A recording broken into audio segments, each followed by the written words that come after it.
Pertemuan kali ini yang akan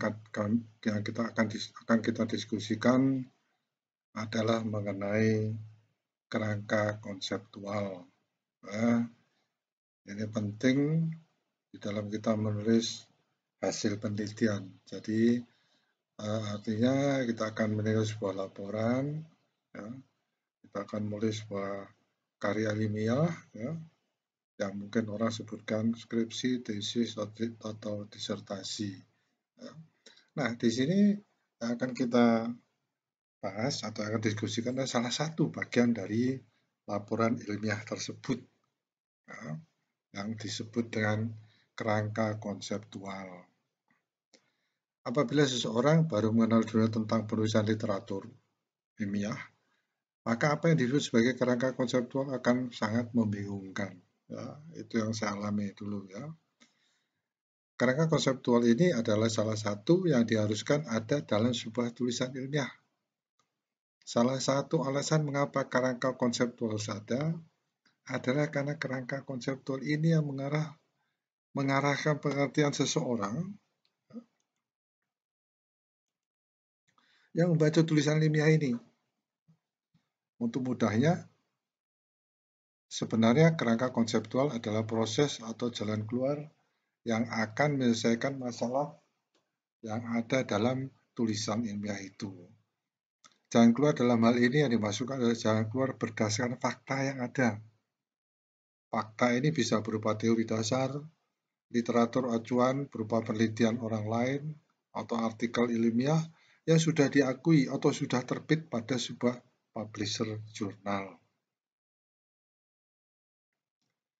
Kalau yang didiskusikan awal adalah masalah seseorang masih awam menulis literatur atau tulisan ilmiah, maka seseorang yang berpengalaman pun masih membutuhkan informasi tentang penulisan atau penyusunan kerangka konseptual yang baik format dan materi penyusunannya.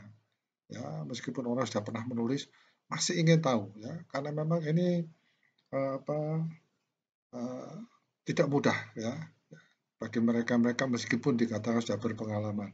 Apalagi kalau yang didiskusikan atau penelitian yang akan dilakukan itu berbeda dengan yang lalu, artinya topiknya berbeda, ya. Yang pada saat yang lalu adalah mengenai konversi energi, sekarang ternyata mengenai material science, gitu ya, atau bahkan, ya, untuk background masa latar belakang uh, teknik industri, ya, bisa mengenai manajemen dan sebagainya. Itu sebabnya, ya, banyak di antara kita yang suka menulis atau tugasnya menulis tulisan ilmiah itu ingin tahu, ya, bagaimana yang disebut dengan kerangka konseptual. Oleh karena itu, melalui diskusi dan video ini, siapapun bisa memberikan masukan. Mengapa masih butuhkan masukan ini? Karena sampai saat ini begitu banyak teori tentang penyusunan kerangka konseptual ini. Ya, kalau Anda melihat referensi-referensi mengenai kerangka konseptual banyak sekali, ya. Jadi saya pun jadi bingung ini yang mana yang akan saya pakai, ya. Tapi kita berusaha berdiskusi di sini, ya, terutama dengan masalah kita di sini, apa yang sebaiknya kita sampaikan. Tulisan mengenai kerangka konseptual ini memang bisa berkembang karena tulisan ini ada berbagai macam bidang dan keilmuan. Seperti yang saya sebutkan tadi, ya. Kalau Anda masalah ekonomi, gitu, ya, atau ada masalah mengenai perusahaan, ya, misalkan mengenai suatu usaha, ya. Jadi apa yang kita teliti supaya usaha kita bisa optimal, misalnya, ya. Jadi yang akan dibahas dalam video ini adalah kerangka konseptual yang umum, dan pada bagian kedua ada kerangka konseptual untuk latar belakang ilmu teknik atau engineering. Ya, saya berusaha mencari referensi tentang ini supaya pada waktu nanti kita menulis kerangka konsep, ya, itu bisa memudahkan kita menyusunnya. Dan yang terutama yang perlu kita utamakan adalah bagi mereka yang membaca. ya, membaca tulisan ilmiah kita. Ya, apakah nanti mereka akan memakai tulisan kita sebagai acuan mereka dan sebagainya. Ya. Harapan masukan hanya membutuhkan penyegaran cepat. Ya.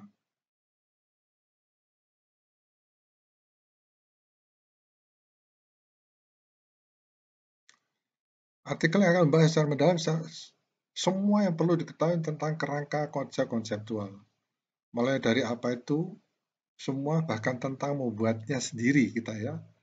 Dan di akhir artikel ini Anda akan mengerti lebih banyak tentang kerangka konseptual sekaligus memiliki pemahaman yang lebih baik tentang literatur ilmiah. Apakah? Apa yang disebut dengan kerangka konseptual? Cara yang paling sederhana untuk menjelaskan kerangka konseptual adalah diagram ya. Kita presentasikan diagram ya, hubungan variabel.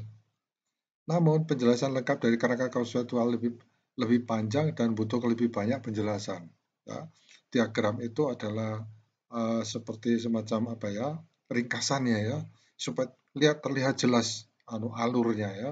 Tetapi sebenarnya kerangka konseptual sendiri ya, kalau ditulis dalam kata-kata atau kalimat itu lebih banyak, butuh lebih banyak penjelasan. Ya. Harus difahami bahwa para peneliti bekerja untuk memeriksa aspek-aspek tertentu dari dunia, maksudnya di dunia ini ya, dalam kehidupan maksudnya ya. Dengan melakukan itu, mereka membuat literatur di mana mereka mempelajari dan mengusulkan bagaimana aspek-aspek dunia tertentu ini berhubungan satu sama lain secara umum ya.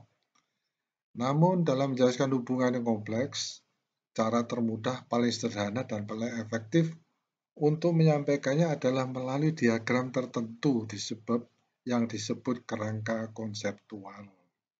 Ya. Sebuah kerangka konseptual tidak selalu harus ada dalam literatur ilmiah. Ya. Kita sering melihat bahwa ya ini yang kadang-kadang membingungkan. Ya. Ada yang menulis kerangka konsep, ya. Tapi ada juga yang tidak menuliskan. Ya. Tetapi saya kira untuk tulisan ilmiah yang baik, ya, itu harus ada kerangka konseptual. Ya. Alasan saya salah satu yang mengapa kerangka konseptual itu harus ada, karena itu adalah jalan kita membentuk atau memberikan pendapat kita melalui hipotesis. Ya, hipotesis itu bisa disusun ya sebagai awal penyelesaian kita, ya, penyelesaian secara ilmiah, menyelesaikan masalah kita. Ya, itu adalah melalui hipotesis. Dan hipotesis bisa disusun melalui awalnya dari kerangka konseptual. Namun, sebuah tulisan ilmiah apabila dilengkapi dengan kerangka konsep yang benar-benar ilmiah dan gamblang, umumnya memperjelas tujuan dan penyelesaian masalah yang ada pada tulisan ilmiah tersebut. Gitu. Jadi orang membacanya senang, gitu. Artinya tertarik. Ya. Oh, seperti ini maksudnya ya. Nah, itu sebabnya membuat kerangka konseptual harus berhati-hati. Kalau tidak, malah akan menyesatkan pembacanya. Ya. Sehingga menjadi bingung. Ya. Selain itu, peneliti tidak hanya membuat kerangka konseptual begitu saja. Bahkan mereka melakukan tinjauan literatur yang komprehensif. Oh, jadi ini memang mungkin agak berat ya, tapi kalau Anda ingin tahu, ya, Anda harus lakukan ini ya, satu persatu ya. Sampai pernah saya ingin menulis suatu tulisan ilmiah, ya, ya, berupa artikel jurnal, manuskrip, begitu banyak yang saya cari ya, tanpa saya sadari. Ya. Sehingga akhirnya saking banyaknya, ya, bingung saya baca yang mana. Itu jadi harus hati-hati ya, mana yang kita butuhkan. Ya, dan itu ada caranya ya. Pada waktu kita mencari literatur, ya, bagaimana caranya supaya literatur tersebut akhirnya tidak terpakai. Ya. Baik, nanti akan kita diskusikan ya pada dua pertemuan mendatang, ya, bagaimana membaca sebuah literatur. Ya. Bahkan mereka melakukan tinjauan literatur komprehensif yang mendukung kerangka konseptual mereka yang membuat kerangka konseptual mereka lebih kredibel, bisa dipertanggungjawabkan. Ya. ini bisa mudah, bisa sulit, ya, bisa susah, ya, tergantung pada penelitinya. Ya. Kalau dia betul-betul paham tentang penelitian yang akan dilakukannya, pasti bisa membuat sebuah kerangka konseptual yang bagus. Bagaimana membuat kerangka konseptual? Ya. Sebelum mempersiapkan kerangka konseptual, perlu disiapkan beberapa hal. Satu, pilih topik. Ya jelas, harusnya topik harus ada ya. Sebagai seorang peneliti, ada banyak aspek di dunia yang dapat dipilih untuk diamati dan diteliti. Tadi sudah kita sebutkan. Namun hal penting yang harus diperhatikan adalah tidak semua sumber daya dunia tersedia. Oh, ini. Selain itu, penelitian yang mungkin terikat waktu. Anda dibatasi oleh waktu untuk menyelesaikan penelitian Anda. Dengan demikian, harus dipilih topik yang dianggap dapat dicapai secara komprehensif dalam sumber daya yang dimiliki dan dalam waktu yang dialokasikan. Nah, kita mengatakan apa kemampuan kita, ya, terus kemudian yang mendukung kita dalam hal ini, yang terutama mendukung kita itu adalah mengenai referensi, ya. Buat pertanyaan penelitian, nomor 2 ya. Berbeda dengan topik yang bisa menjadi bidang studi yang luas, pertanyaan penelitian harus spesifik, aspek pasti tentang siapa, apa, di mana, bagaimana, dan mengapa harus ditata dengan jelas. Ya, sepertinya ini yang sering kita dengar, amat sering kita dengar, mulai awal kita menulis skripsi adalah di rumusan masalah ya. Nah, nanti suatu saat kita akan lihat ya, bagaimana sih hubungan antara judul, rumusan masalah, ya, kerangka konsep, hipotesis, dan pada akhirnya kesimpulan. Ya, nah itu nanti yang menjadi kunci sukses Anda menulis tulisan ilmiah. Disinilah salah satu aspek terpenting dari kerangka konseptual yang akan masuk dan memperjelas kegiatan suatu penelitian.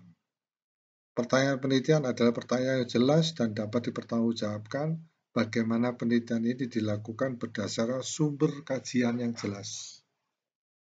Untuk memiliki kerangka konseptual yang ringkas, pertanyaan penelitian harus benar-benar buat siapapun penasaran. Oh, ini menarik ini ya. Saya mau melanjutkan membaca atau tidak gitu ya. Orang bisa melihat misalnya ya, kalimat Anda berantakan gitu ya. Mungkin tulisan Anda bagus, artinya isinya bagus, tapi karena penyusunannya kurang baik, ya, orang tidak akan tertarik. Mungkin mengakhiri dari tengah-tengah. Ya.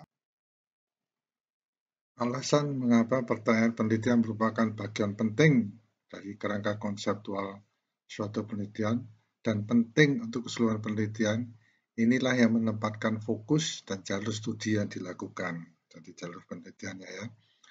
Ini juga membantu peneliti untuk terhindar dari kemungkinan tersesat saat peneliti menulis mempersiapkan karya ilmiah.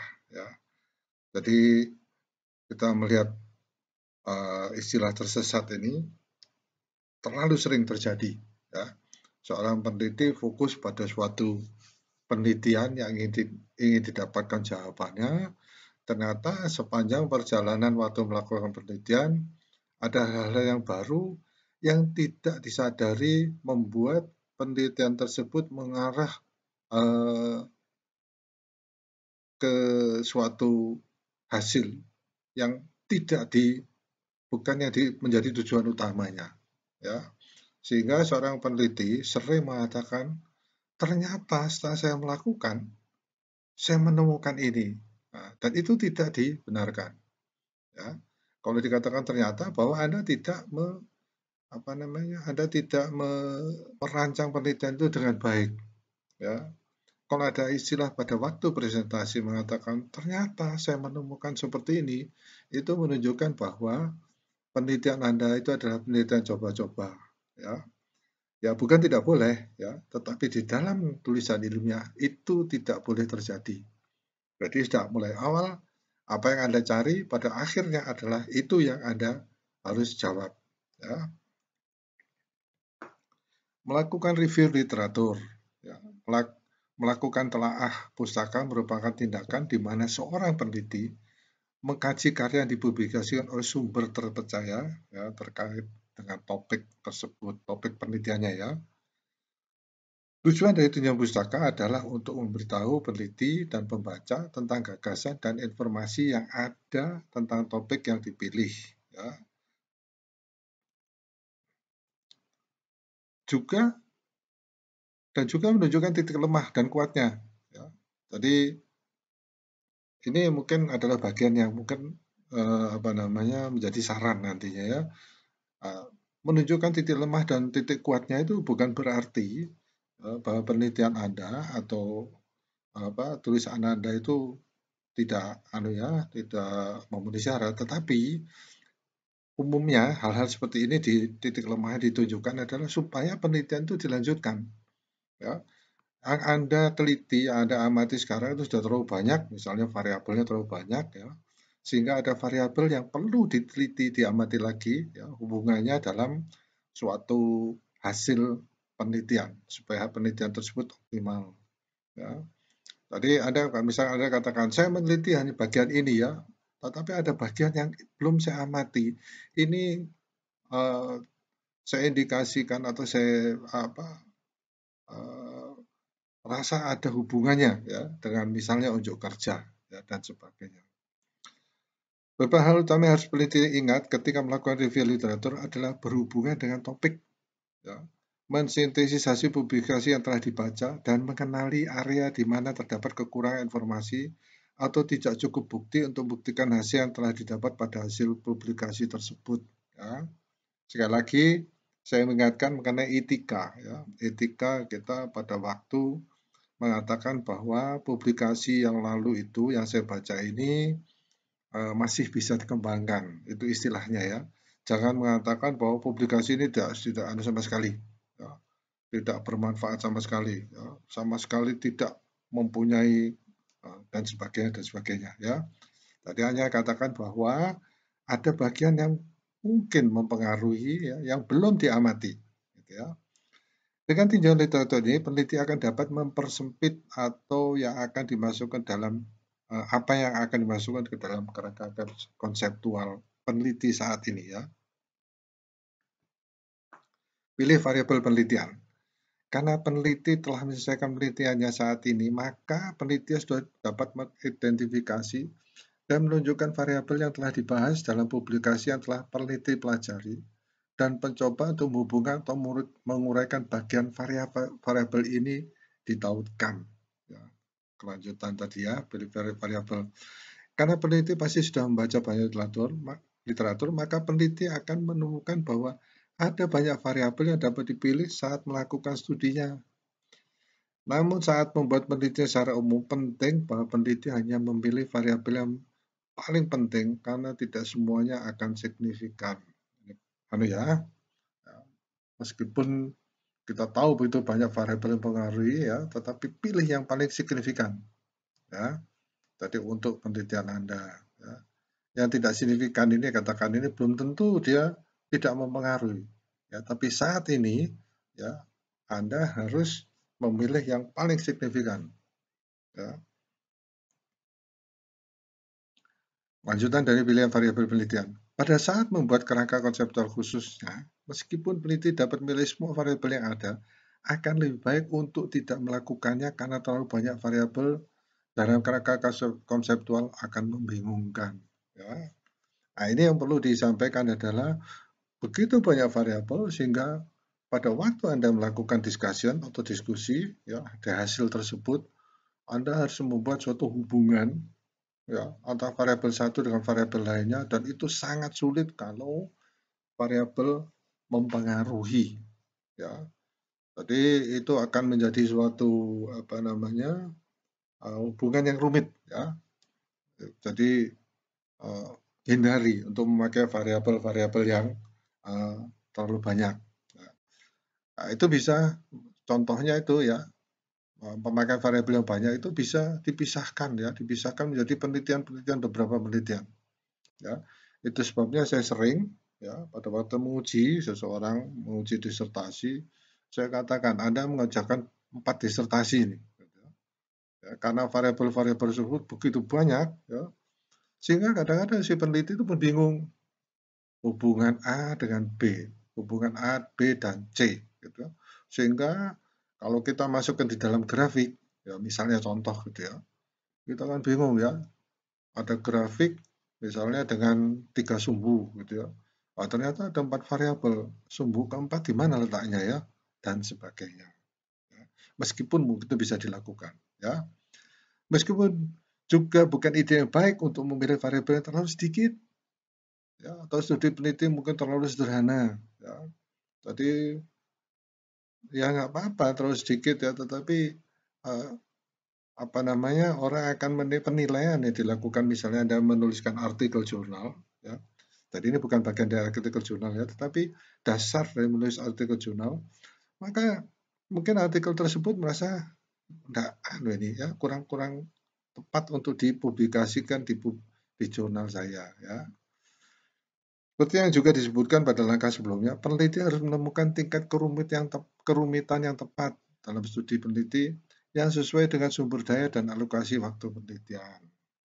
Ya, Anda punya waktu, ya, karena dibatasi oleh waktu studi, ya, dalam hal ini Anda membuat disertasi, ya ini harus disesuaikan gitu ya. Mungkin Anda akan bertanya, loh Pak, tapi ini berpengaruh. Ya nanti lanjutkan. Ya, masukkan di dalam apa saran misalnya ya, atau tadi dikatakan kelemahan. Ini dari penelitian ini kita sudah menemukan ada hal-hal yang mempengaruhi tujuan penelitian kita. Tetapi perlu pula diamati mengenai dan sebagainya dan sebagainya. Pilih hubungan variabel. Sekarang peneliti telah memilih variabel yang akan diamati. Peneliti harus memilih bagaimana variabel-variabel ini terkait satu sama lain.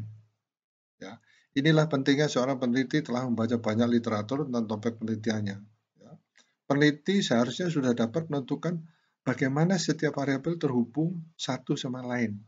Ini sangat penting untuk dicatat karena ini akan sangat mempengaruhi bagaimana kerangka kerja konseptual peneliti ya, akan terlihat begitu peneliti mulai membuat diagramnya. Ya, saya akan menunjukkan karena nanti ada suatu kerangka konsep ya dan diagram yang sederhana. Ya. Ya, tapi itu contoh ya nanti diagramnya. Contoh saja seakan-akan ada bagian yang belum kita temukan, yang akan kita amati. Ya. Buat kerangka konseptual. Sekarang peneliti telah mencapai semua langkah sebelumnya. Langkah terakhir adalah mengilustrasikan ya, dalam bentuk diagram. Bagaimana mengilustrasikan diagram akan berbeda berdasarkan kasus per kasus. Tetapi umumnya nama variabel harus ditata dengan jelas dan dimasukkan ke dalam kotak persegi panjang ya. Variabel harus dihubungkan dengan garis dan panah. Ya, dan panah akan berbeda tergantung pada sifat berhubungan. Ya. Panah kepala tunggal ya, hanya satu panah ya. Untuk hubungan yang satu arah, yaitu A mempengaruhi B atau B tidak mempengaruhi A. A mempengaruhi B dan B tidak mempengaruhi A. Ya. Dan panah berkepala dua untuk hubungan yang dua arah, yaitu A mempengaruhi B dan B juga mempengaruhi A. Jika garis tidak harus dibatasi untuk menghubungkan hanya dua variabel, yaitu A dan B. Ya, beberapa hubungan bisa di antara yang lebih banyak variabel, yaitu A mempengaruhi B dan juga C dan sebagainya. Ya, logika Anda harus masuk di sini. Ya. Nah ini dari kerangka konseptual diagram ini, ya, Anda akan melihat ya, bahwa penelitian Anda itu nanti adalah penelitian yang terlalu rumit, yang sulit diselesaikan atau tidak. Ya. Jadi dari variabel-variabel tersebut Anda bisa, oh ini saya bisa selesaikan. Hubungan ini pasti ada. Ya. Dan Anda perlu tahu bahwa hubungan-hubungan tersebut umumnya terlihat dalam pada waktu diagram tersebut disampaikan, hubungannya mungkin dalam hubungan berupa bentuk rumus, ya. Apakah itu rumus pasti, ya, fisika, atau mungkin rumus-rumus yang empirik, ya, yang didapatkan dari peneliti sebelumnya. Contoh kerangka konseptual. Sekedar memiliki gambar yang lebih jelas tentang proses pembuatan kerangka konseptual, mari kita coba membuat contoh konkretnya ya. Ini saya buat sederhana ya. Jadi ini sebenarnya kerangka konsep yang sebetulnya sudah ada jawabannya, tapi saya ingin memberikan bayangan kepada Anda. Ya. Kerangka konseptual ini dibuat sesederhana mungkin, ya sederhana untuk memberikan bayangan bagaimana nantinya Anda membuat kerangka konsep yang lebih tepat untuk penelitian Anda. Latar belakang. Anda ada peneliti ya mengenai unjuk kerja mesin konversi energi misalnya. Ya, ini secara umum konversi energi. Pilih topik. Peneliti tertarik untuk mengetahui apa yang mempengaruhi unjuk kerja sebuah motor bakar. Ya. Sasaran peneliti adalah untuk mengetahui bagian tertentu dari seluruh variabel motor bakar yang dapat mempengaruhi unjuk kerja motor bakar. Sementara lupakan bahwa Anda sudah tahu semua ini. Ya. Anggap bahwa yang akan kita lihat unjuk kerja motor bakar ini belum kita ketahui. Ya. Buat pertanyaan penelitian. Pertanyaan penelitian dapat dirumuskan adalah apa yang mempengaruhi unjuk kerja sebuah motor bakar. Ya, pertanyaannya itu. Ya. Kemudian melakukan review ketika peneliti telah membaca berbagai publikasi yang berkaitan dengan mesin konversi energi, khususnya mengenai motor bakar atau internal combustion engine dan unjuk kerjanya. Dari sini sudah didapatkan gambaran tentang variabel-variabel yang bisa ditunjukkan dari publikasi-publikasi yang terbukti mempengaruhi unjuk kerja sebuah motor bakar. Pilih variabel. Dengan banyak buku, artikel ilmiah, ya, buku referensi, ya, textbook dan sebagainya, dan penelitian yang telah dilakukan peneliti yang lain, ya, dapat ditentukan bahwa terdapat 6 variabel. Serem ya. Tapi ini contoh ya.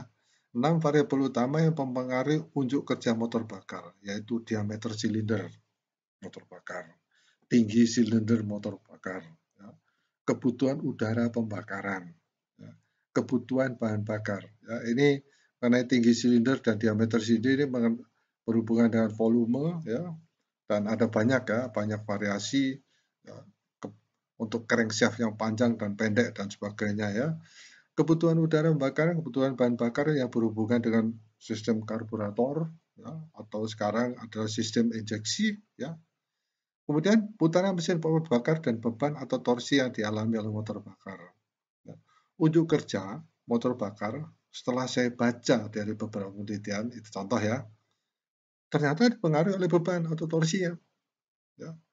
Ternyata dipengaruhi oleh putaran mesin motor. Begitu putaran lebih tinggi, yang terjadi adalah efisiensi, misalnya lebih tinggi atau lebih rendah. Pada putaran tertentu dia unjuk kerjanya lebih rendah. Ya. Pada putaran lebih tinggi, efisiensi lebih tinggi dan sebagainya. Ya. Kebutuhan udara bahan bakar dan jumlah bahan bakar mengarah kepada perbandingan campuran udara bakar dan bahan bakar ideal yang disebut dengan stokiometri. Ini khusus ya. Nanti Anda lihat di diagramnya, saya sengaja membuat dua variabel ini yang bisa menghasilkan suatu variabel ya, yang disebut stokiometri. Ini satu contoh saja. Ya.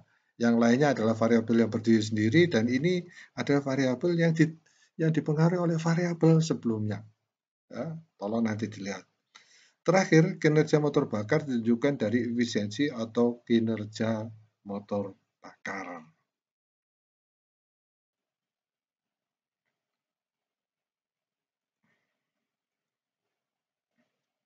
Pilih hubungan masing-masing variabel. Maka dapat ditentukan bahwa ada 6 variabel. Diameter silinder motor bakar, tinggi silinder motor bakar, kebutuhan udara pembakaran, kebutuhan bahan bakar. Ya, ini berhubungan nanti dengan campuran udara bahan bakar. Kemudian putaran mesin motor bakar dan beban atau torsi yang dialami motor bakar. Semua merupakan faktor penentu unjuk kerja motor bakar.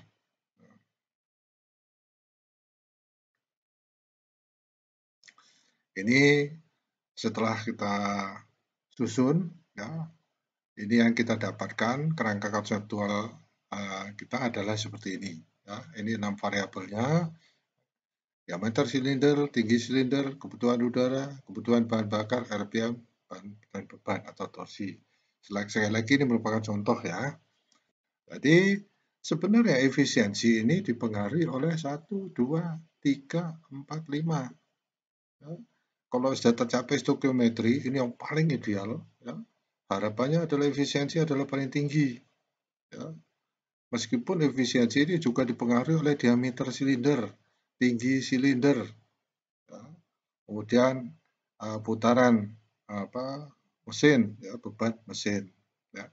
Ini semua ya diameter silinder dan tinggi silinder ini ada studinya. Ya. Jadi ini contoh ya, ini contoh bahwa saya mempunyai referensi sudah baca bahwa diameter silinder dan tinggi silinder dan nanti ya mungkin Anda bisa kembangkan bahwa perbandingan antar diameter silinder dan tinggi silinder itu juga mempengaruhi. Ya, tapi sementara kita lihat hanya diameter mempengaruhi secara langsung. Ini contoh ya. Tinggi silinder mempengaruhi langsung. Ya. Nanti kita akan melihat ya, bahwa suatu saat kita lihat bahwa ini mempengaruhi juga perbandingan ini ya. Karena perbandingan diameter dan tinggi silinder itu akan mempengaruhi putaran mesin dan sebagainya. Tetapi sementara ini sebagai contoh ya, sebagai contoh bagaimana membuat kerangka konsep. Ya. Kalau Anda ingin mengembangkan hubungan silinder dengan tinggi silinder dan sebagainya silahkan. Ya, tetapi ini adalah contoh. Dan salah satu contohnya adalah bahwa variabel ini, ya, stokiometri, kalau tercapai efisiensi jadi maksimum, ya, mungkin optimal ya, optimum ya. Ya, kalau tidak stokiometri maka efisiensinya menurun ya, dan sebagainya. Kalau efisiensinya tinggi pasti kita dapat pastikan bahwa unjuk kerja motor bakar itu adalah mungkin ya tertinggi. Ya, tapi kalau efisiensi tertinggi saya kira unjuk kerja motor bakar adalah yang tertinggi. Ya, unjuk kerja itu efisiensi ini. Ya. Mungkin Anda membaca suatu referensi lain kali ya, kali lain pada waktu Anda ingin membuat sebuah kerangka konsep lagi. Beban torsi ini kalau dihubungkan dengan RPM ini menjadi suatu variabel seperti stokiometri, variabel yang uh, mempengaruhi efisiensi ini juga ya. Jadi itu adalah cara kita membuat ya ini contoh sederhana Anda membuat kerangka konseptual. Ya, jadi Anda lihat apa bentuk kerangka konseptual Anda itu tergantung pada apa yang kita baca ya, apa yang akan kita amati, ya, apa yang menjadi masalah kita dan jawaban apa yang kita ingin dapatkan. Ya, saya kira itu.